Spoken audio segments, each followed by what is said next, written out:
Bonjour. Je ne sais pas si vous étiez au courant, mais là, vous allez avoir deux sujets dans un éditorial.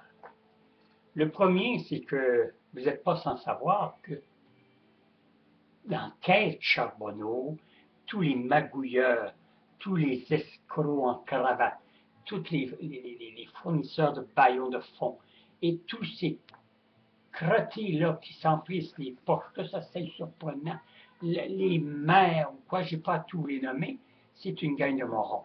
Mais saviez-vous que si ça vivrait en Chine, ces gens-là, que là-bas, c'est la peine de mort?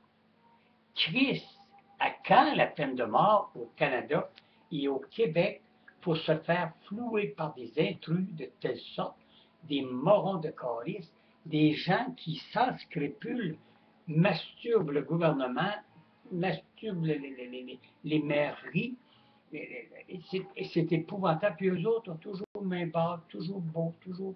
Hein? On peut même vendre à notre fille la maison pour $1. Là, ça commence à changer les lois, d'accord. Mais à quand on va mettre la peine de mort? On aurait-tu une maudite gang, hostie? Hein? La corde au cou, ça ferait du bien, ça, au Québec?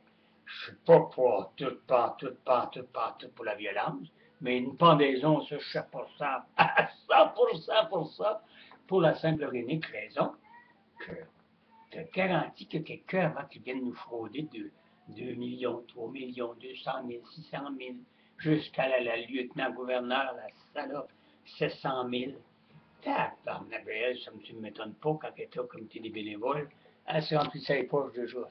Tu sais, elle prenait l'argent des bénévoles, tu sais, parce qu'on travaillait bénévole. Puis quand quelqu'un avait le malheur de nous donner un pourboire, ah non, non, non, c'est pas, faut pas vous accepter. Ben non, c'est elle qui les prenait. Ouais, avec son tendre époux qui travaillait. Mon Dieu, oh, c'est de la petite misère.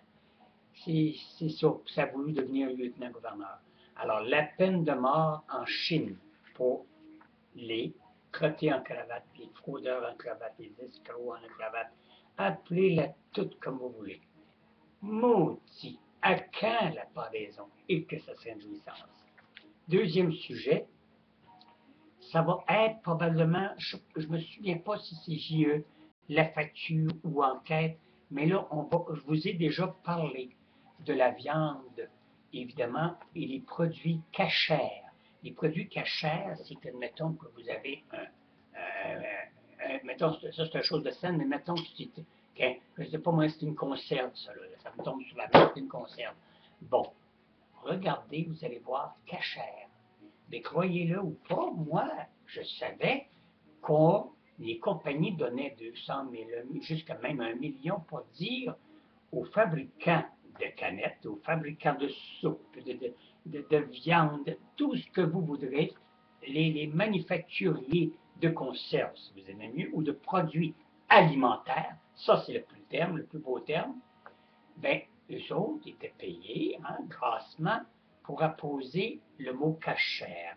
Le mot cachère, ça veut dire qu'il ne faut pas qu'il y ait aucune, même pas gros comme la tête d'une épingle d'un cochon dans les aliments de porc, si vous aimez mieux.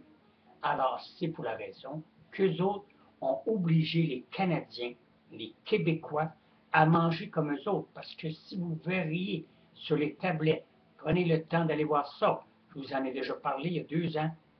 Je vous en ai parlé l'année passée. Mais cette année, c'est la cerise sur Sunday. Saviez-vous que le gouvernement canadien est complice à 100% dans, évidemment, ce procédé de vouloir mettre des produits cachers et nous obliger à les manger?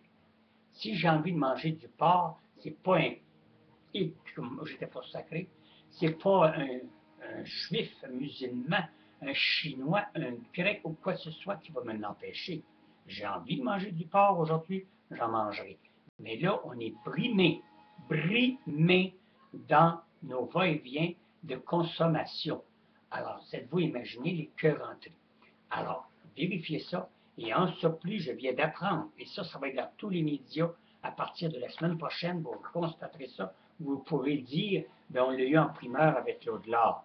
Hein? Un farfelu qui travaille, qui parle en travers de son chapeau. Non, il est là, mon chapeau, puis il est bien placé. Alors, c'est pour ça, je l'ai ici, j'ai le papier, j'ai le papier comme de quoi que le gouvernement canadien, qui veut dire tous les autres provinces, supportent.